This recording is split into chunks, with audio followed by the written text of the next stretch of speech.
acabei de saber que ele também foi gráfico, mas nós o convidamos porque ele é um baita líder, ele é o cara do Leadercast, ele é o cara do portal Café Brasil, ele é o papai do podcast, nós também nos inspiramos nele. Hoje o papo é com Luciano Pires. Aê! Uhum. Obrigado, é minha deixa. Então, assim, bom dia, boa tarde, boa noite, grande prazer estar aqui com vocês. Eu já vi pela prévia aqui na abertura que nós vamos ter história para contar. Com certeza, histórias muito boas. Luciano, novamente, obrigado por ter topado para ter esse papo para nós. É uma baita honra, pode ter certeza disso. E o podcast ele existe aí de gráfico para gráfico, né? E tem muitos apoiadores, patrocinadores que acreditam nesse projeto e que estão aí com a gente no dia a dia. E não poderia deixar de falar, né? A Top Coat Soluções em Vernizes, Semic Tintas Gráficas, a Croma Microcapsulado, Core Processo, Papyrus e a Eurostar do ClickUp. Na edição do vídeo vai ter o contato de todos eles. Quem estiver aqui assistindo todos esses gráficos aqui reunindo, conversando, Luciano Pires, e que for entrar em contato com os patrocinadores, mencione que viu aqui no podcast para que eles possam ver que a gente está gerando cada vez mais valor para a nossa comunidade. Não é não, Vagnão? É isso aí. Queria agradecer a presença do Luciano por ter despendido um pouco do tempo dele para conversar com a gente. Queria pedir para todos vocês também para curtir, compartilhar esse vídeo para que ele chegue a mais pessoas, que vocês compartilhem com os amigos de vocês gráficos, com os não gráficos também. E o bate-papo tá bem legal, então vale a pena compartilhar. É isso aí, vamos seguir. Vamos lá. Legal. Luciano, você é um dos pais do podcast aqui no Brasil. E foi isso que atraiu a gente para bater um papo contigo. Mas acabamos de saber que você foi gráfico também.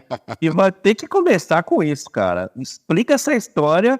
Que cachaça é essa que você tomou, que você também foi gráfico? Ai, cara, que doideira, essa que lembrança isso. Agora que eu tava pensando aqui, eu não sei se eu inverti. Meu primeiro e o segundo emprego foram dentro do ramo gráfico, né? Eu fui revisor do Diário de Bauru, lá em Bauru. Eu comecei revisando textos do lado de um linotipo. O jornal era impresso por linotipo, né? E era um linotipo tradicional, de chumbo derretido. Então, aquele cheirinho do chumbo derretido até hoje tá aqui tá embrenhado em mim, né? Depois eu fui ser tradutor dos manuais das máquinas de impressão alemãs que vinham para Tilibra, lá em Bauru.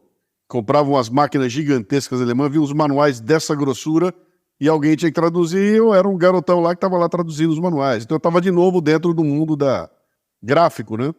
E aí eu fui cuidar da minha vida, eu fui fazer comunicação visual em São Paulo e saí de lá com uma agência de comunicação, onde meu negócio era produção gráfica. Então eu passei a boa parte da minha vida acompanhando a impressão, em mesa de fotolito, montando arte com cola de sapateiro, fazendo pestap, tratando de qual é o percentual do Band-Aid que eu precisava.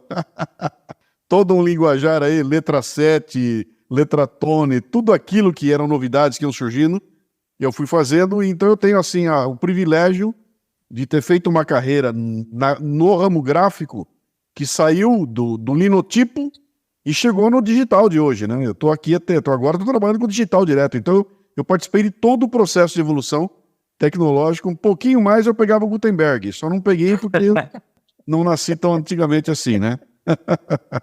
Pô, que bacana, Luciano, toda essa história aí. E assim, o meu podcast ele surgiu realmente para estar batendo papo de gráfico para gráfico, tendo toda uma comunidade aí engajada com a gente, né? E quando surgiu a oportunidade de bater um papo contigo, pô, podcaster, escreve livro, mercado gráfico, obviamente, né? Principalmente mercado editorial, produz livro, tem tudo a ver. E antes de começar o papo, a gente descobre isso, então, assim, é perfeito, né? E indo para essa parte de livros até, né, Luciano? Já engatando um pouquinho aí. A gente sabe que... Pera um pouquinho, antes de você mudar, então vou deixar um abraço aqui pra gente que eu não vejo há muito tempo. Vou deixar um abraço o Antônio Tacano, o Klaus da Pancron. Eu virei noites e noites na Pancron, cara. Na mão, fazendo correção em fotolito na unha, em calendário, catálogo, diabo, muito tempo dentro da Pancron.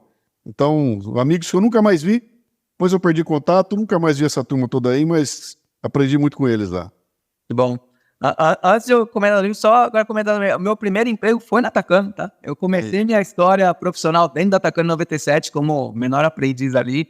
E foi uma baita escola, que era uma baita empresa ali, era uma referência na época. Aprendi muito. Legal. Da parte de livros, Luciano, a gente sabe que quer dizer, a gente sabe não, né? É uma opinião formada minha, baseada em alguns números, estamos aqui pra gente conversar. Que a média de livros lidos brasileira é relativamente baixa quando comparado com a média de alguns outros países, né? Sim. Até antes aqui da gente começar, o Robson comentou, o gráfico não tem muito hábito de ler. Agora, eu acho que o brasileiro, de modo geral, não tem muito hábito de ler. E quando a gente vem para essa pegada digital, hoje, de mídias sociais e tudo mais, cada vez mais a galera tá ali passando o dedo, vendo foto, vendo vídeo e cada vez menos lendo, né? E acredito que, obviamente, o teu trabalho é muito voltado para isso, no sentido de desfoder, de galera estar cada vez mais aí antenada com o que está acontecendo, enfim, livros que você já escreveu, todo o trabalho que você faz. E aí, falando um pouquinho especificamente nessa parte de livros, Luciano, né? Que a gente está no mercado galo, mas a gente nunca teve a oportunidade de falar aqui no Printcast com quem tá a parte de trás ali, né? Fazendo ali, escrevendo, colocando nossas ideias ali no papel, tudo mais. Como é que você vê esse mercado? Como é que você vê todo esse movimento que acontece do físico pro digital? Essa questão de percentual da galera no Brasil que lê bem menos que outros países do mundo afora, com certeza tem muito mais informações do que nós aqui. O que você pode trazer para nós em relação a esse sentido, né? Quão importante é um livro na vida de uma pessoa e o que você vê esse cenário de leitura no Brasil? Livros mudam pessoas, né? Outro dia eu fiz um Leadercast com o Amir Klink e descobri ali pela primeira vez que o Amir Klink é o Amir Klink por causa de 2 livros. Entendeu? Ele se tornou aquilo que ele é por causa de 2 livros em francês, que ele ia na Aliança Francesa, pegava lá, leu um livro, ficou alucinado com aquilo e virou o Amir Klink. Então esse é o tamanho da pancada que um livro pode fazer. Quando eu escrevi o meu Everest, o Joel Kruger, agora que o brasileiro que subiu o Everest com quase 70 anos de idade, né? Ele começou porque ele leu meu livro. Aliás, um amigo dele leu meu livro, ligou para ele e falou, cara, tô lendo um livro legal aqui chamado O Meu Everest, vamos dar um pulo no campo base do Everest? Ele falou, vamos. Acabou, virou o Joel Kruger que você conhece aí, a partir de uma centelha que nasce de um cara que leu meu livro, né? Então essa é importante. Eu tô falando de livros assim, agora você imagina pegar os grandes clássicos aí, o que esses livros não fizeram com a cabeça da turma toda, né? Então o livro é um negócio absolutamente fundamental. O que aconteceu, o que nós estamos vivendo aqui, a gente está numa transição tecnológica aí, numa velocidade brutal, né? Eu quando era moleque, eu lia livro, eu devorava livro que nem um alucinado, porque o que tinha era livro. Você não tinha alternativa ao livro, era um livro e acabou. Você queria ir no cinema, era só no domingo, numa sessão. Televisão era uma porcaria, preto e branco, não tinha nada a ver lá. E a alternativa era o livro. Então, cara, quanto mais livro... Eu assinava o Clube do Livro, lia as toneladas, né? Hoje em dia, você tem 1 milhão de alternativas para o livro. Você tem um trequinho na tua mão aí, que além de ele ter cor, som, imagem... Ele ainda vibra no teu bolso, quer dizer, ele ainda avisa, me vê aqui. Então, tudo isso aqui arranca a gente do mundo do livro. Até o podcast tira a gente do livro, né? Então, hoje em dia, a leitura de livro exige um negócio que é você disciplinar o teu tempo, dedicar o tempo à leitura de livro. Está cada vez mais difícil. Pegar um livro grossão e falar, cara, eu tenho que separar um lugar, eu tenho que estar num canto, só meu, quietinho, e dedicar aquela 1 hora, 2 horas. Cara, ler livro hoje é que nem ir na academia. É a mesma merda, cara. Pode falar merda aqui? Pode, vontade. É a mesma merda, cara. É o mesmo esforço que eu faço para academia, eu tenho que fazer para ler um livro hoje. Porque tá tudo criado para demandar minha atenção, né? Então é natural que tenha havido uma queda e que essas novas gerações, elas têm uma relação com o livro que é muito diferente daquela que eu tinha lá atrás. Eu não tinha medo de pegar um livro de 500 páginas, sem ilustração, e mergulhar dentro dele e viajar, né? Hoje, você fala isso, o moleque desmaia, né? Então, eu acho que esse impacto tecnológico é o que realmente bateu forte. Eu não me admira que o número, a quantidade de livros tenha caído aí e provavelmente vai cair mais ainda, né? Porque ele tende a se tornar cada vez mais uma coisa de colecionador. É que nem o discão e LP, né, cara? Se você volta para os anos 70 aí, pega o Dark Side of Moon. Como é que você ouvia um disco? Primeiro que o disco tinha 2 lados, você tinha que levantar para trocar. Segundo, que o disco não era eu vou pegar o disco para ouvir uma faixa. Você punha o disco, sentava na frente dele, tocava o primeiro lado, virava, tocava o segundo lado, que você dava 45 minutos da tua vida para aquela experiência de ouvir o disco. E você estava com aquela capa na mão toda colorida e estava lendo o encarte. Então tinha uma entrega, era uma experiência. Hoje em dia, cara, é um arquivo eletrônico, não tem mais o álbum, né? É um arquivo eletrônico, com a molecada reclamando porque dura mais de 3 minutos e, pô, já estão querendo fazer música em 30 segundos, né? Então a gente perdeu essa coisa sabe, do analógico, né? De pegar pela mão, de sentir o cheiro, isso tudo tá indo embora. Tá criando um outro tipo de consumidor que não vai, que não consegue nem entender, né? Por que esse tesão por um bolachão que você tem que pegar e botar num lugar e botar a agulha em cima, né? É o processo, cara. Sabe, é toda aquela... É quase como ir na missa, né? É a mesma coisa. Eu me arrumava para ir ao cinema. Eu me arrumava para ir à missa. Eu me preparava para ouvir um disco. Então tinha todo todo um aparato que você preparava para curtir aquele momento. Era o meu momento do livro, que era respeitável, né? Isso aí desandou tudo. Então é natural que tenha caído, sim, e isso é preocupante, viu? Porque essa garotada... Essa semana aconteceu um negócio interessante. Eu sou um maluco por home theater, né? Eu tenho home theater desde os anos 80, com TV mono, arrancando um fio da TV mono, ligando no equipamento mono, inventando um home theater, aí aparece o primeiro videocassete, e eu investi de montão, cara, montei um cinema maravilhoso na minha casa, e essa semana eu estava sentado lá na Netflix, e de repente eu senti fastio, sabe? Eu estava enfastiado com aquela quantidade de coisa que tinha para ver, um monte de porcaria, e eu fazendo coisa que eu nunca fiz na minha vida, que é pulando filme. Vê os primeiros 10 minutos, que saco, larga. Quer dizer, ficou tão fácil, tem tão pouca escassez, que não tem mais valor. Entendeu? O valor acabou. Então, é nesse mundo que nós estamos vivendo, né? O que é valor hoje em dia? Está muito complicado, né? Então, eu vejo isso com preocupação. É bastante. Só complementando, Luciano, e você até dá a tua opinião também a respeito disso, tu comentou da nova geração, né? Que esse hábito de leitura vem diminuindo até porque temos muitas distrações, né? Não só na geração atual, né? Vamos dizer assim. Hoje há distração para todo tipo de gerações, óbvio, né? Cabe nós sabermos ali controlar aquelas distrações, que tem distrações que são previsíveis, né? Se for do celular, pô, se você não quer ser distraído, desliga as notificações e foca ali, faz o seu tempo ali que tem que fazer. Sim. Mas sabemos que a galera mais nova, ela nasceu já no digital, né? Nós nascemos no off, nascemos no físico, né? Sim. E até pensando nessa galera mais nova, nessa nova geração, saiu uma pesquisa, uns anos atrás, ou meses atrás, que essa geração é a primeira geração, em relação à geração anterior, que menos evoluiu no sentido de aprendizado, que menos evoluiu no sentido de vivência de mundo, né? Todas as gerações que vêm até vem acompanhando, vamos dizer assim, a evolução do mundo, o mundo vem evoluindo, as coisas vão evoluindo, as gerações vão evoluindo. Essa geração atual foi a única que não evoluiu tanto quanto a anterior. E aí você menciona, pô, esse número de leitores diminuindo até com essa geração mais nova é preocupante, né? Qual que é a tua visão sobre isso? Você acha que tende a ser pior, né? Então vai falando da geração Z, né? Mas já tem uma nova geração chegando, né? Que é a geração Alpha, né? Que está no início da adolescência, logo adultos aí. Você acha que tende a piorar isso daí? Então, cara, a minha opinião aí, quando você fala, o pessoal fica bravo, né? Porque na tua época o teu pai também falava que Beatles era uma porcaria, que Caetano e Gil era uma porcaria. Hoje em dia a gente puxando o saco desses caras, nós temos que entender que cada geração dá valor para uma coisa diferente, então que a molecada puxando o saco de um cara de funk hoje em dia equivale a eu puxando o saco do Caetano nos anos 70, né? Eu falo, cara, não é bem assim, mas tem mudanças aí. O que eu vejo de preocupação é que quando você perde o contato com determinados processos... Eu vou dar um exemplo que eu dei outro dia aqui, acho que não me lembro se foi numa gravação que eu fui. Tinha um negócio antigamente que chamava-se troco. Você ia num lugar, você tirava o dinheiro do bolso, pagava e o cara tinha que te dar um troco. Era assim antigamente, né? Então, você quando fazia isso, cara, você ia na feira, fui comprar chuchu na feira. Cheguei lá na barraquinha do chuchu, pedi 4 chuchu, custa R$8,25. Aí eu dou R$10 e na minha cabeça, automaticamente, eu tenho que fazer a conta. Pô, 10, 8,25 menos 10, quando era 1,75. Esperei meu troco de 1,75. O cara que recebeu os 10, na cabeça dele, 1,75. Aí ele me dá as moedinhas, eu conto as moedinhas, põe no bolso e vou cuidar da minha vida, né?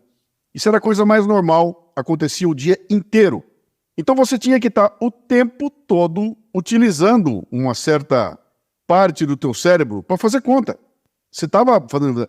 Chegava num ponto tal, você estava tão treinado nisso, você não precisava mais fazer a conta. O cara falava 1,50, na tua cabeça já via, 25 centavos, é automático, né? Então desenvolvia um tipo de inteligência que vai te ajudar a tomar decisões lá na frente. Então você está depois lidando, aí você cresceu, virou adulto, você está lá, é diretor de uma grande empresa, tem problemas complexos para serem resolvidos, que vão precisar daquela inteligência que você desenvolveu lá atrás ao aprender a fazer troco, né? Há uma inteligência que o professor chegava na escola e falava, faça um trabalho aí sobre Fernando Pessoa. Aí você tinha que pegar 3 livros, copiar trechos dos 3 livros, montar um treco todo cheio de garrancho, levar e entregar para o professor. O professor não estava nem aí com o conteúdo que estava lá. O que ele queria saber era se você era capaz de copiar um texto, colar com outro, dar sentido naquilo. Será que ele entendeu o que ele está fazendo? Entendeu? Isso desenvolvia uma tecnologia. Imagina hoje, cara, o cara pede um trabalho sobre Fernando Pessoa, o moleque vai lá no ChatGPT, pede e ele faz, né? Ah, mas claro que é uma maravilha. O moleque está desenvolvendo uma nova capacidade que é aquela de saber perguntar ao ChatGPT. Sabendo perguntar, ele vai ter soluções maravilhosas. Mas ele abriu mão da inteligência do troco, da inteligência lá de trás, né? Que vai fazer falta lá na frente, cara. Vai chegar uma hora o dia que acabar a luz, esse moleque tá ferrado, cara. Entendeu? Ele, pra sair daqui pra Moca sem o Waze, ele não vai. Ele não consegue. Eu vou jogar um mapa na mão dele, não sabe fazer com o mapa. Entendeu? Então, o que quer dizer isso, né? Quer dizer, a gente tá dando foco para outro tipo de inteligência que talvez seja a inteligência necessária para sobreviver nesse mundo maluco que tá aqui. Eu não consigo fazer o que esses moleques fazem. O moleque entra, dá na mão do moleque um celular, o moleque faz chover. O moleque edita no celular, eu não consigo fazer isso. Então, eu já fiquei para trás, eu estou ultrapassado. Então, talvez esse mundo novo precise de um tipo de atenção e de inteligência onde um livro de papel não cabe mais, né? Ele vai continuar existindo? Claro que vai, porque a turma minha vai querer continuar vendo. Eu não vou abrir mão nunca do tesão de pegar um livro na mão, né? Não tem nada igual, né? Mas para a molecada isso não faz sentido. E talvez esse seja o futuro, cara, seja o mundo deles. Então, como é que nós vamos fazer essa transição? É que me preocupa, sabe? Se o livro vai virar cada vez mais uma coisa de nicho, como aconteceu com o discão, né? O discão é superado por uma tecnologia que é muito mais simples, é muito mais barata, democratizou a distribuição de uma forma brutal. Qualquer pessoa em qualquer lugar do mundo pode ouvir hoje a música nova do Tiririca, e em qualquer lugar do mundo, de graça, né? Antigamente não tinha a menor chance de fazer isso, né? Então, cara, como é que a gente pesa essas duas coisas? Eu acabei de gravar um episódio do Café Brasil aqui que vai ao ar na semana que vem. E é um episódio que eu falo de inteligência artificial, chama Inteligência Artificial Natural, onde eu questiono, será que um dia nós vamos ter uma inteligência artificial capaz de suprir coisas, né? E tem um momento lá, quando eu tô chegando no final, que eu falo lá que perguntaram para um cientista desses que está trabalhando com a inteligência artificial o que ele achava dessa coisa do ChatGPT evoluir a tal ponto que ele vai liquidar com o mercado de trabalho para o escritor. Os escritores vão perder emprego, porque não vai precisar mais do escritor. Ele vai fazer, ele vai ser capaz, né, de fazer, né? E a resposta do cientista foi, cara, isso vai demorar um pouco a acontecer, mas eu pergunto você uma coisa aqui. O que você acha de daqui a 10 anos você perder o emprego, mas ser curado do câncer e do Alzheimer? Vai perder emprego, mas você vai ser curado do câncer. E aí, cara, né? Tem um lado altamente positivo, tem um lado extremamente preocupante. Como é que nós vamos navegar do meio dessas duas coisas aí, que eu não sei muito bem ainda não. Tô assistindo. Vamos descobrindo. Bacana. Eu já vi algumas matérias, algumas questões que as pessoas estão estudando e vendo, sugerindo, né, um cenário hipotético no futuro, daqui a uns 15, 20 anos, vão pensar assim, tipo, como que os pais deixavam as crianças usar telas antes de determinada idade, assim, tipo tablet, celular, na primeira infância e tal, porque isso já existem vários estudos, vários neurocientistas pesquisando e vendo que diminui a coordenação motora, diminui um monte de coisas que são desenvolvidas ali na primeira infância, né? O hábito de escrever, o hábito de ler, o contato com o papel, coisas que a gente vê que hoje em dia o pai, às vezes ele não tem nem culpa, né? O pai trabalha 16 horas, pega 2 horas de ônibus para ir, 2 horas de ônibus para voltar para casa e tal, o cara não consegue fazer nada. Aí para ter um pouquinho disso, você conseguir fazer alguma coisa, ele dá um tablet pro filho dele, né? E todo mundo que já viu uma criança usando um tablet viu como é que ela desliga automático, né? E na parede você deu um tablet para ela, acabou, a criança vai ali, vai mergulhar no mundo. Só que aí, lá na frente, pode ser considerado... Isso vai se refletir numa psicose mundial, cara. Nós vamos ter uma epidemia de doenças mentais, de problemas de relacionamento, de depressão, e com certeza isso vai acontecer, né? Porque no momento que você para com a interação passa a ser automática, né? Você consegue ver um grupo de 10 moleques juntos, cada um no seu celular. Eles estão juntos, mas não estão, né? É verdade. Cara, isso tem consequência. Tanto que tem os psicólogos que estão estudando aí, né? O que vai acontecer? O que está acontecendo com as doenças mentais, né? Quanta gente está perdendo a capacidade de enfrentar esse mundo maluco real, porque o mundo dela é um mundo virtual, né? Então, outro dia eu vi umas fotos de playgrounds dos anos 20 e 30. Se dá risada nervoso, porque o cara mostra... Sabe aquelas estruturas de metal que a molecada vai lá e sobe, os caninhos? A molecada sobe naqueles... Cara, tinha aquilo com 10 metros de altura, 8 metros, os moleques pendurados lá em cima. Todo pendurado. Você fala, meu, se o moleque cair nele, ele morre. Era normal, cara. Vai lá, tava lá, na boa. Então, eu olho para aquilo e falo, como é que pode isso, né? É do mesmo jeito que na minha época eu comprava as caixinhas de cigarrinho de chocolate, né? Como assim? Um garoto, cigarrinho de brinquedo na boca, né? Com arma na mão e tudo mais. Então, tudo isso hoje em dia é questionado. Já foi normal uma época, né? Verdade. Então o que vai acontecer, eu não quero prever o que vai acontecer. Você pergunta para mim se eu tô preocupado? É claro que eu tô, né? Eu tô preocupado com essa, sabe, com essa a ogrice, sabe? Essa coisa do homem ogro tá desaparecendo. E nós vamos ter problema, sabe? Nós vamos ter problema porque essa coisa do homem, do protetor, do machão, sabe? Da coisa de você, vem, pode bater que eu manda que eu quero de novo, eu vou apanhar, mas eu vou fazer acontecer, eu vou pra cima, isso tudo tá meio que desaparecendo. E não é no mundo inteiro, é em algumas culturas, né? Especialmente aqui no Ocidente. Vai lá ver se os muçulmanos estão preocupados com banheiro trans. Vai ver se chinês está discutindo isso lá, cara. Esses caras estão conquistando o mundo, né? Exato. Moleque lá daqui, as crianças lá. Eu tenho umas preocupações aí, bastante grandes aí, que tem tudo a ver com a forma como a gente assimila a cultura e as coisas que a gente escolhe e dá importância. Nesse ponto eu acredito que a gente vai até um certo ponto, mas assim, a gente vai... Isso é uma coisa que eu acredito, tá? Não é baseado em nada. Eu acho que a gente vai até um certo ponto e ali vai bater, a gente vai descobrir e falar, puta, estamos indo pelo caminho errado. Acredito que as coisas vão voltar um pouco e retroceder. Não acredito que vá. Até porque o ser humano, ele gosta ele só vive em contato com outros seres humanos, né? Tipo, a gente não consegue ficar 100% com máquina, só com... Então, eu acho que isso daí vai ser revertido uma hora. É um pêndulo, né, cara? É um pêndulo. Uma hora ele chega muito pra lá, ele volta. Ele vai e volta. A história da humanidade é assim, né? Então eu não sei em que lugar que tá o pêndulo agora, mas talvez chegue uma hora que ele vai bater e vai voltar. O pessoal vai... E quando ele vai voltar com um pessoal extremamente reacionário, muito conservador, querendo de volta coisas que foram largados para trás em nome de uma moralidade aí, né? Ele volta, bate lá, volta, é assim. A história da humanidade é essa. Vamos ver o que vai acontecer. Muito legal.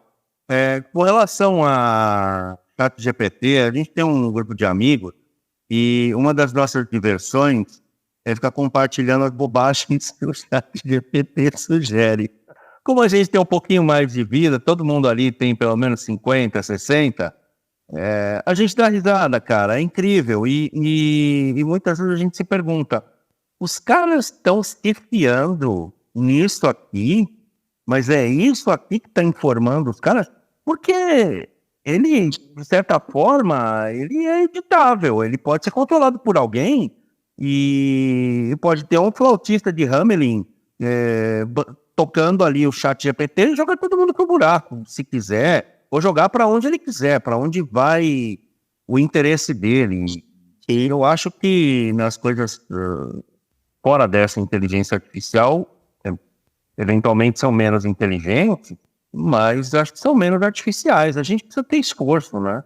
Eu não acredito que tenha coisa que tem esforço. Mas lembra que ele tá começando, né, cara? O ChatGPT tá na pré-história, né? Esse treco vai ser fabuloso. Nós vamos ter coisas aí inimagináveis com ele, porque ele não para de melhorar. A cada dia ele está melhorando. E eles estão buscando que a inteligência artificial consiga ter mecanismos que emulem a forma como o cérebro humano toma decisões, né? No podcast que eu fiz hoje lá, eu estava comentando algumas coisas lá e contando como é difícil você trabalhar uma inteligência artificial para que ela reaja como reage um cérebro humano. E tem um momento lá que eu dou um exemplo, né, do que está acontecendo num jogo de futebol. Então tem coisas que acontecem em segundos, microsegundos. Tem um lance, uma jogada, um toque na bola que dura um microsegundo. Aí tem coisa que dura segundos, que é um passe. Aí coisa que dura um minuto, que é uma defesa se arrumando, um ataque se arrumando. Tem coisa que demora 1 hora, que é o esquema de jogo, né? Tudo isso está acontecendo ao mesmo tempo. E o cérebro da gente está lidando com tudo isso ao mesmo tempo. Ele está olhando para isso tudo ao mesmo tempo. Aí começa a chover. Aí o cachorro entra no campo. Aí o cara solta o rojão, estoura dentro da coisa. O cérebro humano olha para isso tudo e consegue ordenar essas coisas. A inteligência artificial não consegue, cara. Ela não consegue nem processar. Como é que é aquilo que está entrando no campo? É um cachorro. Não passa na cabeça dela que um cachorro entrou lá. Então nós vamos ter que dar um input de que também tem, quer dizer, está se alimentando e estão tentando encontrar uma forma de fazer com que ela tenha essa mesma visão do cérebro humano, né? Que ela possa testar hipóteses, né? Você me fez uma pergunta, eu vou responder a você. Hoje ela cata um monte de informação, compila e te entrega. Eles estão querendo que ela vá fazer essa monte de informação, ela vai compilar e ela vai ter 10 formas de te entregar. E vai pensar, bom, se eu entregar essa resposta pode acontecer isso, essa pode acontecer aquilo, isso aqui pode ser assim. Qual é o mais conveniente para esse contexto? Eu já sei o que o Robson gosta, eu sei como é, então para ele a resposta é a resposta número 5, eu vou entregar para ele. E as outras 6 vão ficar para trás, né? Tudo isso num nanosegundo. E aí ele vai parecer que pensa, né? Ele nem chegou nesse tempo ainda. E já está fazendo chover, né? Já está fazendo o diabo aí. Então, cara, nós vamos ter que tomar cuidado aí, porque do mesmo jeito que ele é maravilhoso, e eu digo que para o impacto no meu trabalho já foi brutal. O ChatGPT aí, em 6 meses, o que ele fez com o meu trabalho, em termos de me dar ferramentas, cara, equivale a 30 anos de trabalho meu. Em 6 meses ele passou na frente de tudo. Da forma como eu monto meus roteiros hoje, tudo que eu estou fazendo com ele já passou à frente de tudo, né? Então não há dúvida nenhuma que é uma tecnologia maravilhosa, assim como é o celular, assim como é a internet, tudo isso é maravilhoso. Nós vamos agora ter que dar um jeito de controlar. Vocês assistiram o Oppenheimer já? Já viram o filme? Não. Ainda assiste lá. A bomba atômica é a mesma coisa, cara. Se o cara não controla, ele acaba o mundo. A humanidade cai. E aí arrumaram um jeito de controlar. Então, pera um pouquinho. Então, ela é maravilhosa porque ela me gerou a energia atômica com a qual eu consigo, a radiação, eu consigo fazer um raio-x em você e resolver uma doença que você tem que eu não conseguiria de outra forma. Ela me dá energia atômica que eu consigo ter energia barata e segura. Ao mesmo tempo que ela pode gerar uma bomba que explode e acaba com a humanidade, né? Então, como é que a gente controla o mal para usar pelo bem, né? Essa vai ser a grande discussão. E aí você vai ter que ter questões morais e tudo mais que tem como base um grego que escreveu isso há 2.500 anos e que a única forma de ter acesso é num livro dessa grossura que ninguém quer ler. Né? Aí vem o Karnal, transforma esse livro em meia dúzia de frases de efeito, ganha milhões. Isso aí, cara. É isso aí. Isso aí. É aí que vai. Sensacional. Você falou, Luciano, tá muito no começo, tá muito incipiente, né? E ainda tem muitas visões, né? Tem aquela pessoa que fala, pô, a inteligência artificial vai tirar o meu trabalho, né? Tem as pessoas que... E vai. Sabe? Claro que vai. Muitas coisas, e vai mesmo. E pode falar. Eu não acho que a inteligência artificial vai tirar o seu trabalho, mas uma pessoa que saiba usar a inteligência artificial, sim, vai tirar o seu trabalho. Mas então, vocês querem um exemplo? Vocês querem exemplo? Nos anos 80, cara, a Volkswagen nos anos 80 aqui no ABC tinha 60 mil funcionários, 80 mil funcionários. Hoje ela deve ter o quê? 6 mil, 8 mil. Onde foram parar os 72 mil que perderam emprego? Um monte de... Morreram de fome? Ou foram fazer alguma outra coisa? Entendeu? Então é isso que vai acontecer, cara. Tem uma molecada. Já botaram aí como é que é o prompteiro, né? Já tem a profissão. O cara que sabe fazer pergunta pro ChatGPT vai ganhar uma nota. De prompt. Entendeu? Então vão aparecer coisas completamente novas em todo o segmento da sociedade. Hoje eu tenho um cara, eu paro o carro aqui no farol, o cara vem me vender pendrive, power bank. Imagina, cara, capa de celular. Esse mercado não existia há poucos anos atrás, né? Agora ele está aí, cara. Então, tudo isso vai tomar conta. Então as coisas vão se deslocar, mas tem gente que vai sofrer. E vai mesmo, cara. Concordo, Fernando, que você comentou. Eu acredito que muitos trabalhos repetitivos é onde principalmente vai entrar, principalmente nessa primeira onda aí chegando, né? Quer comentar que muita gente vai falar, pô, vou perder meu trabalho para inteligência artificial. E vai, isso é verdade, né? Muitos setores, vai. Mas tem gente que vai falar, pô, eu vou usar o chat GPT, inteligência artificial, para facilitar o meu trabalho, que é o que o Luciano acabou de falar. Então, traz muitos benefícios. E tudo que é novo, né? Eu já citei alguns outros episódios aqui, inclusive, né? Quando surgiu o carro, né? O Henry Ford falou ali, pô, vou colocar um carro. Aí não foi falar uma ferradura melhor, alguma coisa melhor. Foi um mercado totalmente novo. E certamente, eu não tenho dados para isso, foi uma baita revolução na época ali. Todo mundo deve ter questionado. Como assim? Uma velocidade maior, risco de acidente, a gente vai morrer, cocheiro vai perder emprego. E foi se ajustando, né? É isso que vai acontecer. Até pouco tempo atrás, estavam falando de metaverso, Bitcoin, que ainda falamos, né? Mas chegou a inteligência artificial e tomou a primeira página aí, vamos dizer assim. E outras coisas surgirão, né, Luciano? Não vai parar por aí. Não só a inteligência artificial melhorará e chegará a novas versões, cada vez mais realista, humanista, mas outras coisas vão chegar. Assim é o mundo, né? Antigamente a janela de disrupção era muito maior para acontecer alguma coisa. Hoje, toda semana, se bobear todo dia, vai acontecendo novas coisas que vai ditando o rumo da sociedade de modo geral, né? Sim. Vem um tsunami aí, cara. Você pode surfar nele ou pode... Entendeu? Eu tenho que me preparar. Eu sei que ele vem. Eu vou me preparar para surfar nele o máximo que eu puder. Isso aí. Entendeu? Se eu ficar aqui babão esperando, eu vou ser atropelado. Né? Então eu tenho que tentar tirar o proveito, saber o que está acontecendo, entender como é que as coisas funcionam e fazer as coisas que a gente sabe que nunca vão acabar, né? Sabe, que tem coisas do atendimento e tudo mais que isso não vai acabar. Então, cara, ficar antenado. Tem que estar antenado, senão você vai ser atropelado. É isso. Legal. Luciano, eu queria que você falasse dos seus livros.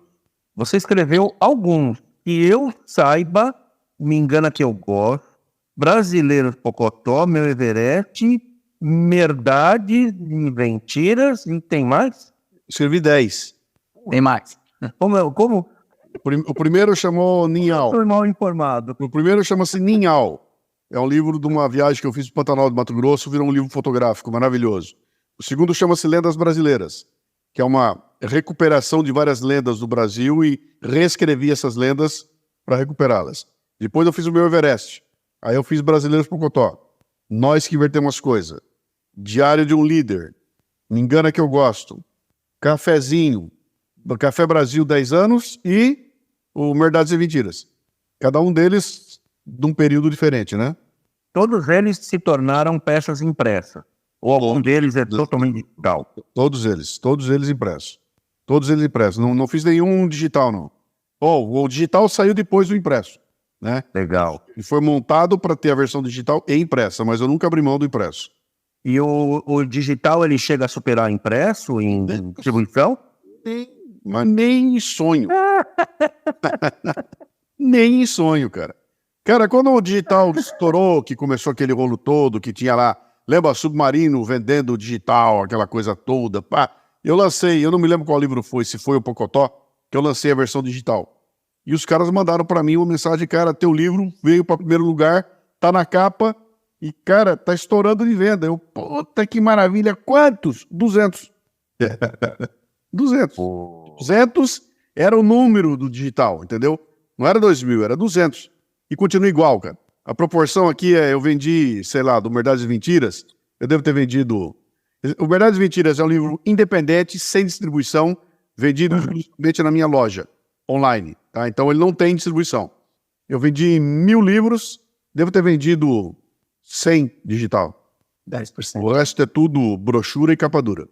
E não é porque eu promovi um e não promovi o outro. Não, promovi igual. O digital é até mais barato, né? Mas o público não quer. O povo quer pegar o bichão na mão, né? Então, Que bom que temos esse público, né? Continuamos cada vez mais tempo. mas não tem como. Nós estamos em transição, sabe? Talvez cada vez mais gente peça o digital. Eu sei de gente que não troca mais. Ele trocou o tesão de pegar o livro na mão e andar com o livro na mão. Cara, quando eu vejo um livro, eu sinto eu quero pegar. Entendeu? É que nem bola de futebol, cara. Você me joga uma bola de futebol de salão, cara, eu preciso pegar nela. Deixa eu pegar nela. Deixa eu abraçar isso aqui. Livro é igual. Deixa eu pegar, eu preciso pegar. O toque nele é maravilhoso, mas já tem gente que pela facilidade e tudo mais, ela já abriu mão do... Bom, eu mesmo, cara, eu consumo bastante e-book, até pelo meu trabalho, né? Periodicamente, eu publico um pod-sumário, né? Que é um sumário comentado de um livro que não foi editado em português. Você acha que eu mando vir o livro em papel? Não, cara, eu entro na Amazon, compro o livro em e-book, abro na minha tela, e a partir dali eu construo o pod-sumário, né? Mas aí tem livro que eu não abro mão. Tem livro que eu não. Esse aqui tenho que ter. É que nem filme. Tem filme que tem que ver no cinema. Não dá pra ver em casa, cara. Por isso eu tenho que ir no cinema ver, né? E a minha também. Vários livros já tem livro que eu já li o livro no e-book, mas comprei o impresso pra ter ele comigo, né? O que é meio que inexplicável, né? Tem aquela coisa de você interagir fisicamente, né? Você tem sentidos ali, né? Eu quero olfato, visão, tato, tá tudo em você. Eu só não como o livro. O resto, pô, eu durmo com ele, né? E no eletrônico não. O eletrônico é um byte que não tem. Você não tem. Você possui um byte? Eu não possuo. Você tem o livro? Eu tenho, mas não tenho. Ele é um byte que se acabar a bateria eu não consigo ver. Não tem acesso. Não tem acesso. É isso aí. Eu tenho um rapaz que trabalha comigo, o Vitor Hugo. Ele nasceu no ano 2000. A gente até brinca, diz que ele é o bebê do milênio. E ele é um cara altamente tecnológico, mas ele sempre diz assim, quando eu gosto mesmo, eu tenho que ter o impresso. Eu preciso ter. Eu já li no digital, mas veja, é um cara da nova geração. Pois é. Mas ele faz questão de ter o impresso, papel, de pegar na mão e ter experiência. Acho que Outro dia eu tive um cara tentando me convencer para eu começar a fazer meus cartoons num tablet. Eu sou o cartunista do nanquim, né?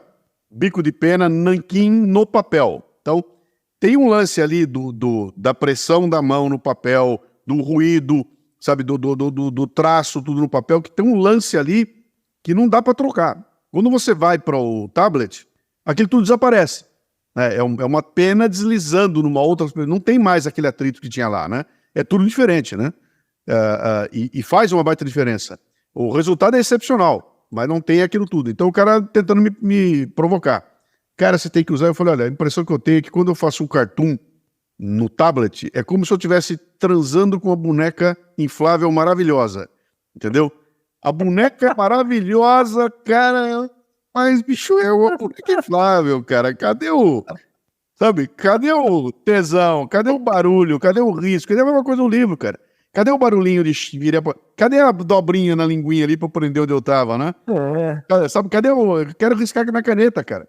Cadê que eu não tô riscando, entendeu? Então, tudo isso compõe. De novo, lembra no começo quando eu falei?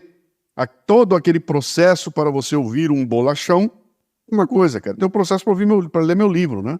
Eu quero carregar ele comigo, né? Então, isso vai durar não sei quanto tempo, porque isso vai desaparecendo conforme as gerações vão entrando, né? Vai sumindo, como Sim. sumiu muita coisa, né? Então, um dia eu prevejo que o livro em papel será uma coisa de nicho, caro, feito para quem tem grana e que quer vivenciar uma experiência diferente do que todo mundo que lê vai ser tudo mais complicado. É como o disco, cara. É igual o disco de vinil. Voltou agora o disco de vinil. Custa caro pra cacete. E a turma, o colecionador, a molecada comprando aquilo. E eu tenho um sobrinho de 30 anos de idade que tá alucinado, cara. Ele quer pegar o discão, quer botar lá, quer pôr a agulhinha em cima, quer ouvir aquele barulhinho, entendeu? Então é provável que aconteça isso. E não tem como deter, entendeu? Isso é uma evolução tecnológica onde o conforto está em primeiro lugar. É muito mais confortável, é muito mais barato, tem muito mais acesso. Cara, o cara lançou um livro nos Estados Unidos, em 3 minutos eu tô com o livro aqui lendo. Entendeu? Então, cara, isso é maravilhoso. Né? Então não tem como impedir que essas coisas aconteçam, né? Sim. Engraçado, Santo, tu comentou, né, que disso pode ser um livro, né, ser uma peça ali de colecionador, uma coisa diferenciada. Quando foi o primeiro livro escrito, até citou, quase trabalhou com o Gutenberg ali, né, fazendo uma brincadeira, ele realmente foi o que democratizou, né, no primeiro livro, a Bíblia impressa, a primeira Bíblia de 57 linhas, e ele democratizou a informação na época, né, que até então era caríssimo, né, e aí você falou que esse ciclo amanhã depois vai voltar a ser um livro ser algo de ter caro, algo de colecionador. Vai ser algo. A escassez vai torná-lo valioso. Entendeu? Quando você acaba com a escassez, acontece o fenômeno Netflix. Eu gasto mais tempo procurando um filme do que assistindo um filme. E é verdade. E não valorizo mais. De tanto que tem. Cara, o que eu larguei, eu nunca fiz isso na minha vida, cara. Eu me lembro eu ia na Blockbuster alugar um videocassete, chegava com o videocassete, mesmo que o filme fosse ruim, eu assistia o filme inteiro. Agora não, cara. Larga, pendurado lá de filme que eu comecei e não terminei. Então virou uma coisa assim, é muito fácil. E tudo que é fácil não tem valor, né? Então, não quando os caras lançam um puta filme maravilhoso, aí, vamos assistir. Mas o resto, cara... E é provável, então, que ao se tornar uma coisa escassa, o valor vai subir bastante. Entendeu? Então não sei. Vai ter um arranjo no mercado aí que de alguma forma essa coisa vai mudar.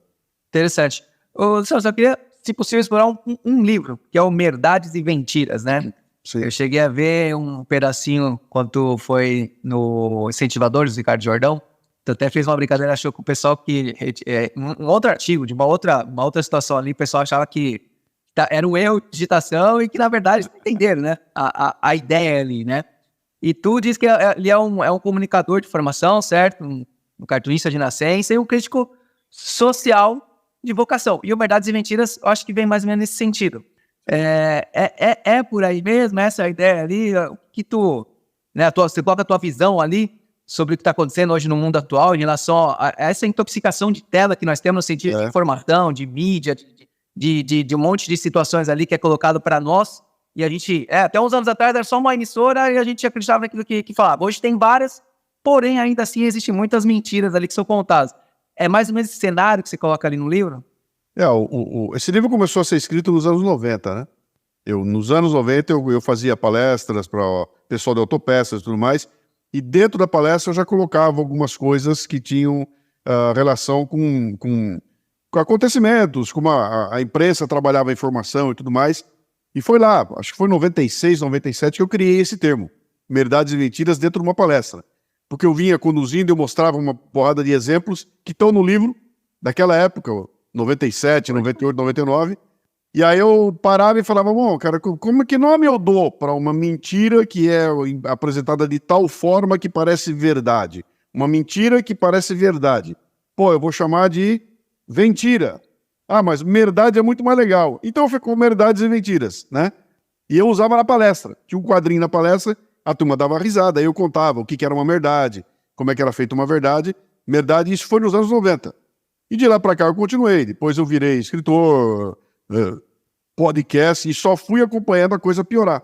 Quando chegou a combinação Bolsonaro com pandemia, que a mídia enlouqueceu, eu falei, não, cara, agora não dá mais, agora eu vou ter que escrever um livro, eu vou ter que botar isso no livro, né? Porque os caras ficaram completamente loucos, e aí acabou, a pandemia destruiu reputações de jornalistas como eu nunca vi na minha vida, né? E aí eu falei, não, agora eu vou ter que... Aí eu juntei o material que eu tinha e botei o livro aí. Tanto que o livro tem exemplos, e tem esses exemplos dos anos 90. Eu mostro para fazer questão, cara, isso aqui não é coisa nova, tá? Olha o jornal, olha aqui, olha o que fizeram com o Pelé, olha o que fizeram com o olha como é que era, olha o que fizeram comigo. Quando? 1999. Falei, isso é muito antigo, né? Sempre foi assim. O que aconteceu é que agora os caras perderam a vergonha, né, cara? Agora, antigamente o cara fazia, mas era um truquezinho, agora é ferramenta. Então tá. E se você não se preparar, você vai ser feito de otário por esses caras, né?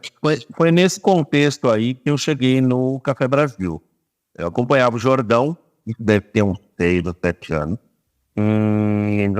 Acho que foi no Epicentro que você foi lá falar. O Jordão falava assim, segue esse cara, para de ouvir rádio, para de assistir jornal da TV, que os caras mentem pra você o tempo todo, estão te enganando, estão te jogando na Matrix. Abre a tua mente e vai ouvir podcast. Você sabe o que é podcast?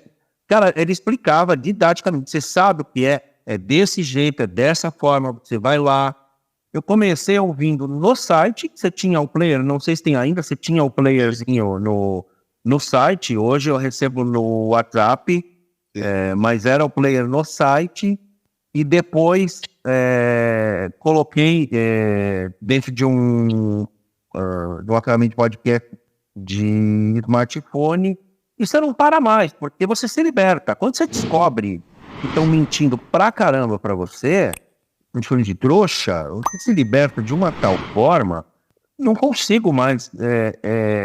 Até me irrita, porque eu vejo hoje e eu penso assim, pô, cara, esse cara tá achando que eu sou trouxa. Eu acho que eu vejo hoje a mídia como um insulto.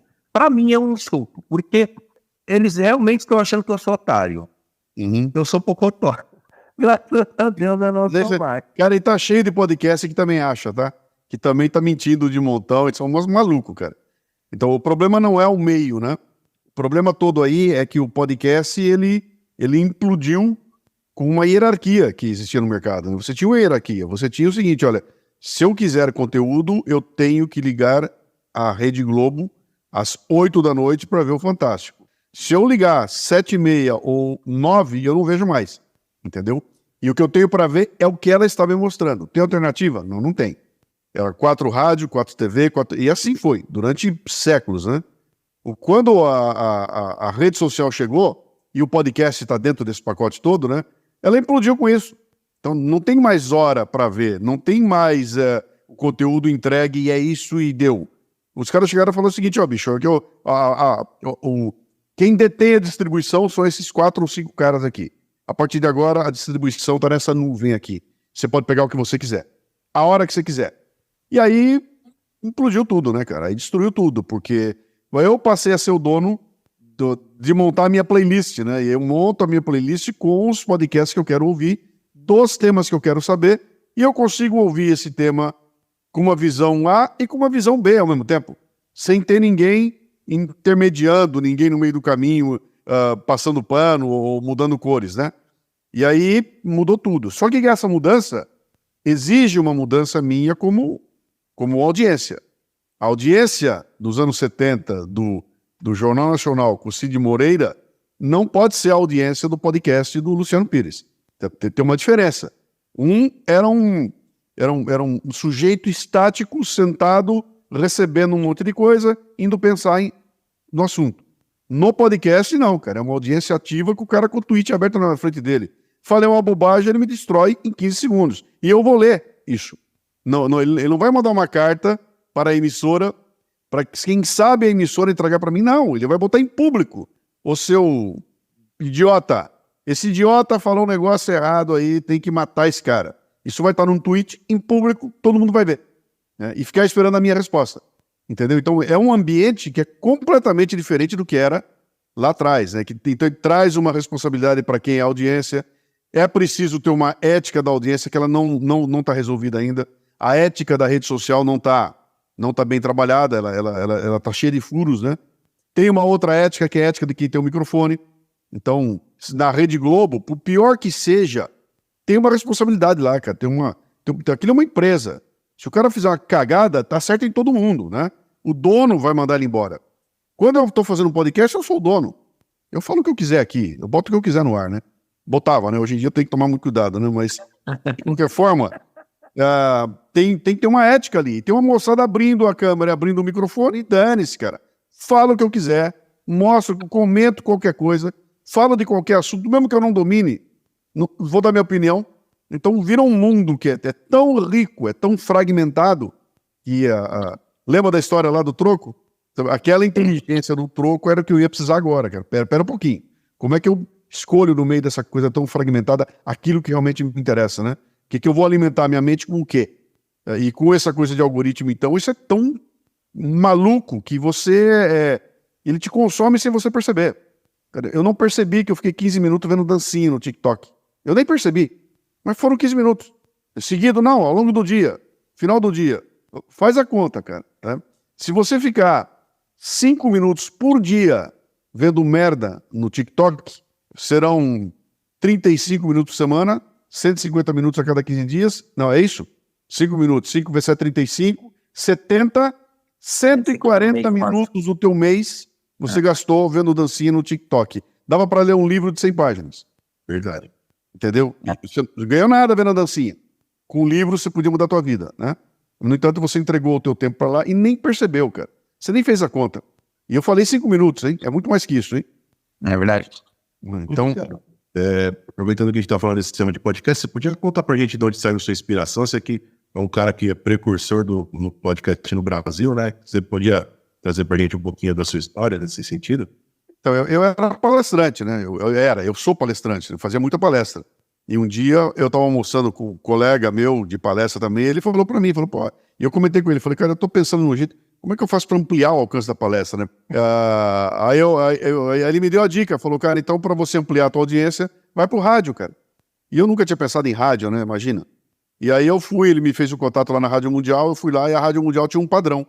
Olha, 25 minutos, toda sexta-feira, 7h30 da noite, tem 25 minutos para você aqui. Pague aí R$ 2.500 e você vai ter um espaço para você toda sexta-feira. E aí eu fui lá e fiz uma palestra de 25 minutos para o microfone. Nasceu assim, o primeiro Café Brasil foi assim. E o interessante é que quando você escuta o primeiro, que isso foi em 2005, foi em abril de 2005. Ele virou podcast depois de 70 e tantos programas, tá? Mas ele ficou no rádio. E se você ouvir o primeiro programa hoje, o conteúdo eu posso refazer hoje que não tem problema nenhum. E até a formatação dele ainda é parecida. Tem algumas coisas, tem blocos, aquela coisa, ficou muito parecido lá, né? Então ele nasceu assim. Ele nasceu para que eu levasse as minhas palestras para mais gente e mais gente se interessasse em me contratar. Né? E daí ele começou a ganhar vida própria, né? Como programa de rádio não aconteceu nada. Eu estou na rádio lá desde 2005. Já vou fazer quase 20 anos já, né? Mas não acontece nada na rádio. A rádio não me dá nada. Quando ele virou podcast, aí aconteceu um fenômeno, né? Que foi o retorno imediato. E aí começou download, o pessoal comentando, entrava no site, escrevia comentários maiores que o programa, cara. Foi uma loucura. Foi assim de 2005 até 2013. 10, 13. Aí a rede social entrou com força e liquidou com os comentários em site. Hoje não tem mais comentário nenhum. Entra um cara lá, bota um comentáriozinho, né? Mas aquela interação que existia, o podcast conversando com a turma, aquilo desapareceu. Foi tudo para rede social, né? Então foi assim que nasceu. E aí eu botei o podcast sem nenhuma pretensão e o bicho imediatamente, cara, virou um rojão. Ele entrou no ar. Eu me lembro que eu falei pro cara, quando eu assinei o contrato para botar o podcast, era uma empresa que fazia isso aqui, né? Eu falei pro cara, o dia que eu tiver 3.000 downloads no ano, eu vou ser o cara mais feliz do mundo, né? Primeiro ano deu 400 mil downloads. Caramba. Daí não parou mais. 400, 800 mil, 1.200.000, papá, Foi uma loucura. Que legal. Que legal. E surgiu uma necessidade de falar com mais pessoas, né? Pois é, né? Como tinha pouca gente na época, então era aquilo. E também tem uma outra coisa, como o meu programa chama Café Brasil, qualquer pessoa que entrasse no Google e botasse podcasts do Brasil, Parecia. Então, peguei muita gente, né? E aconteceu uma coisa interessante. Eu sou tão antigo no podcast, a minha plataforma é o iOS, não é o Android. Porque naquela época você tinha que ter um iPod para ouvir podcast. Ou baixava no site, como o Robson fazia, ou você tinha que ter um iPod. Se não tinha como fazer. Quando o iPod desapareceu e migrou para dentro do iPhone, surgiu o iPhone, o iPod estava embutido nele. E aí ele virou uma loucura e a plataforma era iOS. Até hoje, a minha plataforma continua sendo 60% de quem me ouve é iOS. É o contrário do que acontece com outro podcast. Se você olhar o podcast de vocês, que é mais novo, a maior plataforma é Android. E alguém com iOS. A minha maior é iOS com alguém. É herança da turma que está comigo desde aquela época, né? Pô, que bacana. Luciano, eu queria... foi uma inspiração pra gente, né? Te assistir, te ouvir. E você tem que é o Leadercast. Você pensa pessoas que são líderes. Eu queria... só que quem acompanha a gente entendesse isso. A gente pensa caras da área gráfica que a gente acredita que sejam relevantes, que são importantes naquilo que eles fazem, mas que por algum motivo eles não são conhecidos. São excelentes anônimos. Sim. E o Leadercast, comecei a ouvir, cara, como tem gente incrível no mundo, como tem gente fantástica que não é vista, não é ouvida em lugar nenhum, e esse cara traz. E uma das ideias da gente fazer o Printcast era essa, Cristian, copiar. Agora, como é que você chegou nessa ideia? O que te despertou para levantar esses líderes aí? O Leadercast nasceu dentro do Café Brasil, né? Se você procurar, tem Leadercast de 2011, sem ter esse nome, é muito antes. Essas mesa-cast que você está vendo isso aí, eu já fazia lá em 2011, né? Eu chamei um convidado, chamei o Murilo Gun, ele veio no líder do Café Brasil, chamei 2 amigos, mas aí o que aconteceu? Eles quebravam a estética do programa. Primeiro que tinha que ter 25 minutos. Pô, levar um cara no estúdio para conversar 25 minutos é uma sacanagem, né? Então E aí eu senti que não cabia. Eu falei, cara, eu vou ter que arrumar uma outra formatação onde caiba um bate-papo legal. E aí eu criei uma coisa chamada Leadercast, 2015. E botei algumas coisas para mim lá, que seria a primeira. Não tem tempo limitado, não tem definido. O tempo é o tempo que o papo exigir. Normalmente eu tento ficar em 1h20. Mas eu tenho o Leadercast com 3 horas, com 4 horas. Se eu pegar fogo, nós vamos embora, né? Essa foi a primeira coisa. A segunda coisa, a pegada dele é liderança e empreendedorismo. Então, qualquer pessoa que esteja em posição de liderança e que seja um empreendedor, o que faça acontecer na área dela, me interessa. E não é business, é alguém fazendo acontecer. Então, eu detecto que tem alguém acontecendo, eu vou querer o cara aqui. E isso me abriu oportunidade. Eu trouxe aqui de atriz pornô, a dono de puteiro, a padre católico, pastor, rabino, candidato a presidente da República, que está perto da garota de programa, né? Está no patamar dos caras, né? Político que não acaba mais, e aí empreendedor, então, 1 milhão de coisas, auto-executivo, então, é gente que faz acontecer. E é isso que o pessoal não entende. O que acontece? Quando eu monto um programa e levo lá a Tati Quebra-Barraco, e ela esfrega a bunda na tela, na câmera, e fala palavrão e tudo, dá 11 milhões de views, cara. Tem 20 milhões de seguidores. Eu não estou interessado nisso. Eu estou interessado em trazer aqui um garoto numa cidadezinha do interior do estado de São Paulo que abriu um barbershop numa cidadezinha com 25 mil habitantes. Cara, isso é um puta case, né? E eu trago aqui que esse cara não tem nada para mostrar pra gente. Quando o moleque abre a boca e conta, e esse é real, tá? Esse foi o que eu trouxe. E ele conta a história dele, aprendendo. O cara não é barbeiro.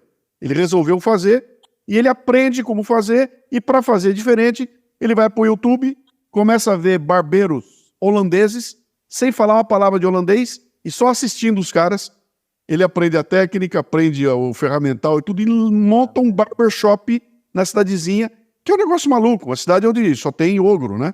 Então, quando o moleque começa a contar a história, cara, é maravilhoso. E essa história tá na mão da gente aí, né? Então, quando eu trago as pessoas, a ideia é sentar na frente dela, não tem roteiro, papo flui como se fosse um papo de bar. Só que eu faço isso desde 2015, 2013, 2011. Não foi o Flow que inventou isso. Você já vem fazendo desde lá, né? Por quê? Porque isso é natural. Esse é o jeito natural de fazer. Se você for para a rádio vai dizer o seguinte, você tem 12 minutos no primeiro bloco, 12 no segundo, um intervalo no meio, e não me enche o saco. E aí você tem que correr, pauta, é tudo amarrado, faz a pergunta, o cara não pode... E o podcast me abriu, falando, não, cara, eu não tenho que ter bloco. Eu tenho o tempo que eu quiser. Se a gente quiser ficar aqui, ficamos, né? Então ele deu essa liberdade para mim como o cara. Outra coisa, eu faço questão que ele seja ao vivo. Ele é ao vivo aqui no estúdio, eu e o cara batendo o joelho no joelho do outro. Nunca fiz nenhum e não fosse ao vivo. O pessoal me falou, pô, eu tô perdendo a oportunidade de entrevistar um monte de gente, porque eu não faço por Zoom. Eu falei, não faço por convicção. Eu quero o cara na minha frente, cara. Eu preciso ver a lágrima dele. Eu preciso ver que ele tá nervoso. Ele tem que me ver também. Então, né? Tudo isso cria uma ambientação que passa pelo microfone, cara. E aí você escuta a conversa e fala, meu, que puta conversa interessante esse negócio. Como é que é isso? É porque nós estamos ao vivo aqui, os dois, né? Outra, o cara chega aqui, eu sento com ele e falo o seguinte, ó, o programa é positivo, eu não vou puxar teu tapete nem teu saco, entendeu? Eu vou curtir com você, eu quero que seja legal pra mim, pra você e pra quem tá ouvindo. Fica tranquilo, não é ao vivo, nós vamos gravar. Se depois que terminar você descobrir que falou uma puta bobagem, disse o nome de alguém, você me dá um alô e eu tiro e vai pro ar sem aquilo lá. Então fica tranquilo. E aí o cara relaxa, cara. E aí saem aqueles papos maravilhosos, né? Que fazem... Tem um conceito por trás, né? E o conceito da folha em branco. Tem cara que vinha aqui que... Você ouviu da Neide? O Leadercast 100 da Neide? Não. Cara, você precisa ouvir aquilo lá, mas não ouve sozinho, tá? Pra não passar vergonha, porque você vai chorar.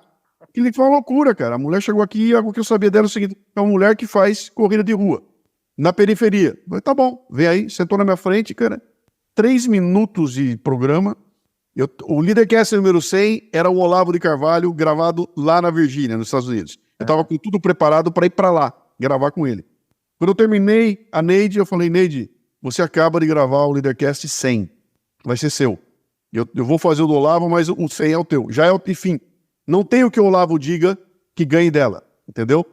E aquilo tudo, sem ter briefing, nada, cara. Aconteceu na hora. Você escuta, você vai me ouvir a minha angústia com ela, porque ela tá contando coisas e cara, mas como? E aquilo, se eu soubesse a história antes, eu não teria a reação que eu tive na hora. E essa reação é a alma do programa, entendeu? Tanto minha quanto dele.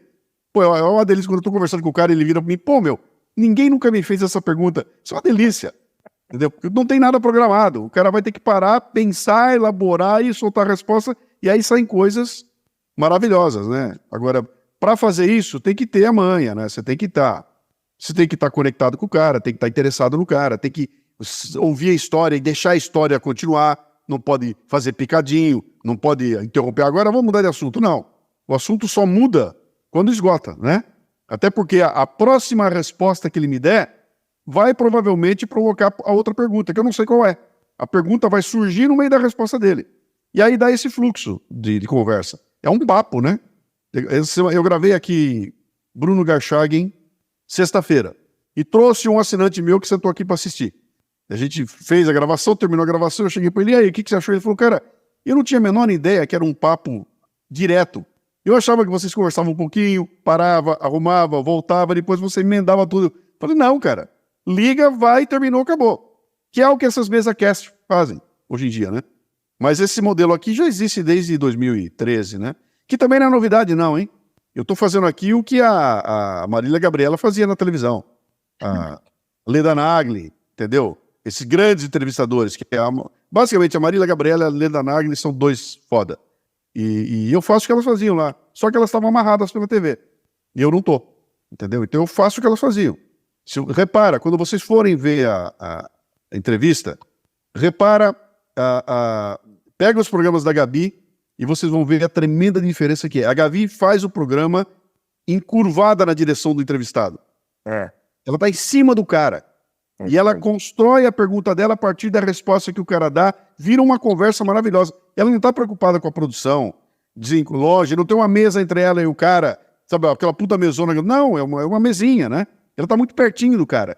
E ela está demonstrando para ele claramente que ela está olho no olho, eu quero você aqui. Isso muda tudo, cara. Tem cara que eu fui fazer entrevista, o cara nem olhava na cara, bicho. Ele estava entrevistando, olhando para a câmera, e você do lado aqui respondendo para outra câmera. E não tem. É muito diferente, né?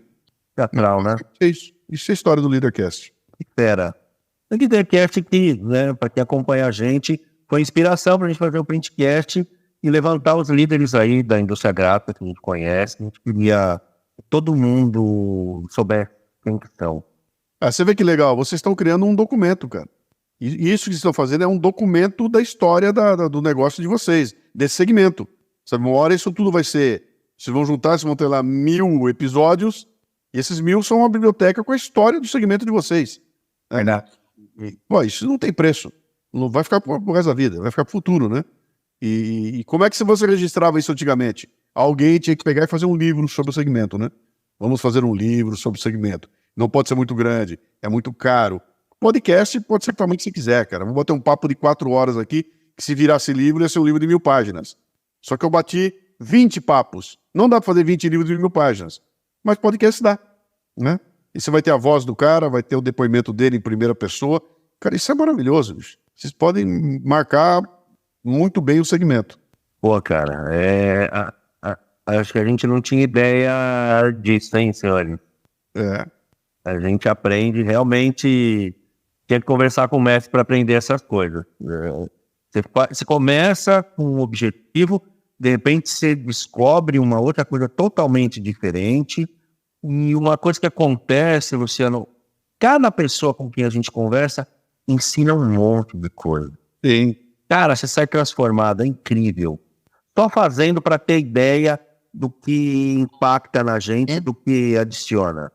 Mas é verdade. Esse é o grande lance do podcast, é que você, como o host do podcast, você cresce pra cacete, né, cara?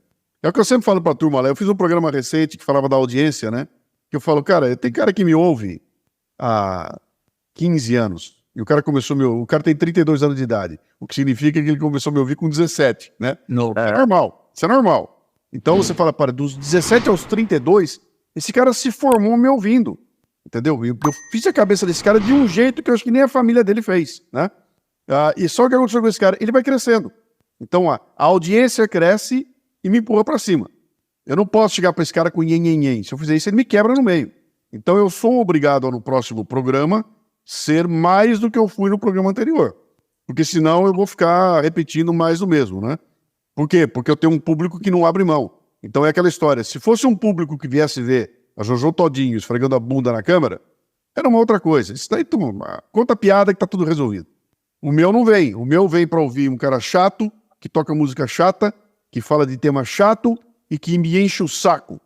Quem é o maluco que vai ouvir esse cara? É um cara que eu quero crescer, cara. Eu não tô aqui pra brincar. Eu tô aqui porque, pô, isso aqui eu sei que vai me levar pra cima. É uma minoria. É muito pouca gente que vem, né? Então, essa é outra característica. O podcast tá virando uma coisa de nicho tremenda. Para não ser nicho, eu tenho que jogar o jogo que os caras jogam. Fazer palhaçada, treta. Eu não faço treta. Nenhum convidado vem aqui para apanhar de mim. E já trouxe caras aqui que pensam completamente de nunca, cara. Pô, eu trouxe o Marco Antônio Villa, que tá completamente louco, cara.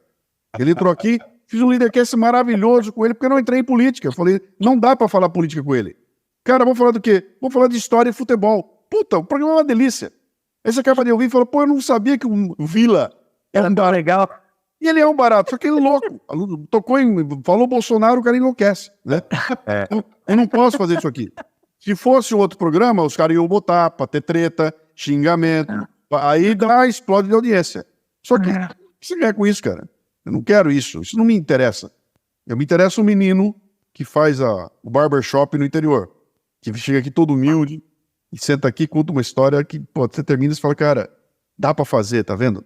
Dá pra ser. Tem cheio de gente legal fazendo, cara. Tá cheio. Não é uma desesperança esse país. Tem muita gente legal fazendo acontecer. Não é essa coisa que eu vejo todo dia, né? Então, a mídia hoje cumpre o papel de provar pra você que esse país aqui é uma bosta e que nunca vai dar certo. Esse é o papel da mídia. É esfregar na tua cara todo dia a tua incompetência como brasileiro. Você não consegue fazer um país, você não consegue eleger um político, você não consegue nem ir pra rua reclamar, seu bosta. Isso aqui não vai dar certo nunca. Vai embora daqui. Isso é o que a mídia faz. E eu peguei a mídia, tenho um pedaço dela e eu não vou fazer isso, cara. Não, a mim não cabe fazer isso. A mim cabe falar, vem cá, cara. Tem alguma coisa que presta? Claro que tem. Então mostra, tá aqui. Entendeu? Esse é meu papel, né? Trazer... Eu tava louco pra trazer o Bolsonaro. Eu queria o Bolsonaro aqui. Tentei o Bolsonaro de todo jeito. Eu falei, vocês assistiram a minha entrevista com o Olavo de Carvalho? Uma parte. Assista do Olavo, cara. A entrevista do Olavo é maravilhosa, porque eu fui pra lá, sentei na frente do Olavo e falei isso, Olavo, eu não vim puxar teu saco, nem teu tapete. Eu vim aqui porque eu quero entender essa figura. Vamos conversar. Cara, puta papo bonachão, puta papo maravilhoso. Os caras terminam de ouvir e falam, pô, mas eu não sabia que ele é tão legal assim. Esse é o cara. Não é a caricatura que estão mostrando pra você. Aquilo que a mídia te mostra, xingando, é uma caricatura. Eu quero saber quem é o cara que está por trás da caricatura, né? E essa é a função. Então, quando você mostra o cara, fala, puta, é real, sofre que nem eu, tem o mesmo tipo de carência, sabe? Quebrou a cara, se ferrou, deu a volta por cima, sofreu. Então, tem coisas que... Aí você compõe o personagem. Caso contrário, é só hashtag genocida, hashtag fascista, hashtag ladrão, entendeu? Que isso é muito pouco, cara. Você não consegue entender as pessoas e nem o país que você vive só em cima de querer baixaria e like. É muito pouco. O que a mídia faz muito é isso, rotular a pessoa que vende bem, né? E você falou, gera treta, gera hype ali, o pessoal começa e põe de um lado com o outro, o pessoal se mata e aí estão ganhando dinheiro, né? É isso mesmo. Tendo esperança. É isso Uma mentira contada 10 vezes se torna uma verdade, né? Ô, Luciano, muito bacana isso que tu comentou do menino, e assim como existem milhares e milhares de meninos, meninas, enfim, né? Com sua barbearia, com a sua empresa ali, classificada como micro, pequena, média, que seja, que faz esse Brasil girar, né? Por mais que o país possa ter problemas, e existem vários problemas, né? Onde há problemas, há muitas oportunidades. Aí quem sai ali da manada, sai ali daquele fluxo normal ali e busca uma coisa diferente, você com certeza vai conseguir também com muito trabalho, não que seja fácil, mas com muito trabalho você consegue coisas diferentes na sua vida. Sem dúvida. Luciano, muito bacana, cara. Então, chegando no momento aqui que é um momento triste para nós, que é uma aula ouvir você, com as suas reflexões, seus insights, sua vivência, né? Tudo, enfim. A gente fica aqui parado ouvindo, fica anotando algumas coisas aqui para mim depois buscar. Enfim, foi show demais, cara. E, Luciano, antes a gente tá encerrando aqui, né? Se deixamos fazer alguma pergunta, se quer falar alguma coisa adicional, por favor, para a gente estar caminhando aí pro final. Então, cara, isso aqui é um processo em andamento, tá? O podcast, o trabalho que eu tô fazendo aqui é um processo em andamento que ele não termina, sabe? Eu não venho aqui todo dia para fazer um podcast, ele tá evoluindo, né? E o ano passado eu dei um pontapé num projeto antigo que foi fazer um podcast dirigido para criança. Um podcast para garotada, chama-se Café com Leite. No ano passado, já tá com 700 mil downloads. E tá sendo uma festa, cara, porque eu resolvi pegar o conteúdo do Café Brasil, que é um conteúdo focado em adulto, tratando de tema de adulto, para criança, né? E aí eu tive que mudar o formato, criar uma personagem, inventar toda uma história, ou a escrita dele é sob forma de diálogo. Então eu estou escrevendo hoje para criança e fazendo um podcast voltado para criança, que já ampliou o escopo. Eu descobri que não é criança coisa nenhuma, é família. Então ele vai para a família que tem garotada de 4 a 12 anos de idade, né? E, cara, e ali tá uma festa, porque a molecada dá retorno.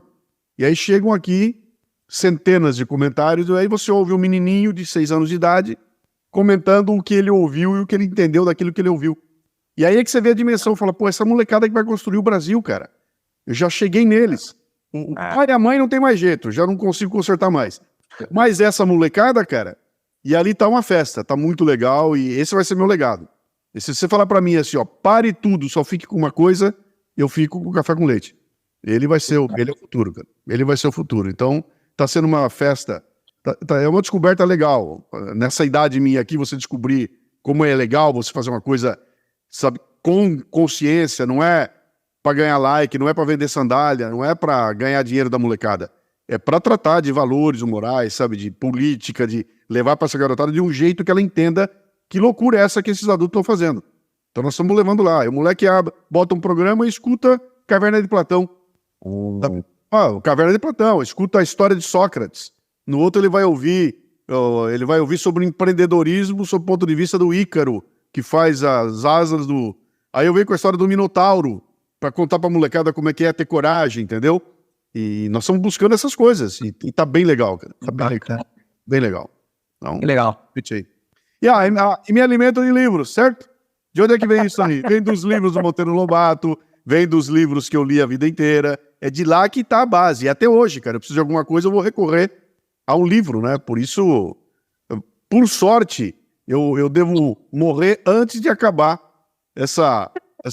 a existência de livros, entendeu? Vai demorar muito tempo ainda, então eu vou estar vivo ainda, vou continuar curtindo o livro até onde der. Aí vai ser legal. É isso aí. Bacana, Luciano. Novamente, muito obrigado, tá, por ter topado o nosso convite, ter disposto o seu tempo aí para estar batendo esse papo com nós, tá levando todo esse conhecimento, essa informação para nossa comunidade. Eu tenho certeza que a galera vai gostar muito, não tenho dúvida disso, né, Robson? Pô, legal demais, cara. Muito espera. Eu preciso comentar com o pessoal como é que a gente chegou no Luciano. Até um amigo da gente, o Ricardo Castellucci, ele é assim, como é que você chegou nesse cara? Ricardo, é o seguinte, o Luciano fez um post comentando de alguém que tinha criticado alguma coisa que ele escreveu, era aquele tipo de crítica besta, né, destrutiva. Eu li, eu falei, caramba, a gente passa isso o dia todo. Eu vou dar uma provocada nesse cara. Bicho, você dá uma palhinha para 3 bocó que estão começando, você conversa um pouquinho com a gente, que tem tudo a ver, e temos a chancela. A gente tem, com amizade, o Teco, que imprimiu o teu livro lá da Viena, Sim. E o Lorenzo Ridolfi, que você entrevistou, do site Zero Bias, que é brother nosso. Pô, tem a chancela dos caras, pergunta pros caras se a gente é gente boa, se a gente é porcaria. Não, beleza, vamos lá, marcamos, estamos aqui gravando, pô, legal demais. Luciano, você é um cara acessível, você é um cara vivo, não é um personagem. Todo esse tempo seguindo você, eu estava certo, porque não é nada de plástico. Então, eu estou muito contente, obrigado demais pelo seu tempo. Mas eu acho que esse é o segredo, né, cara? É você não ficar inventando personagem, cara. E é o que eu mais vejo hoje em dia, é personagem. Só tem personagem.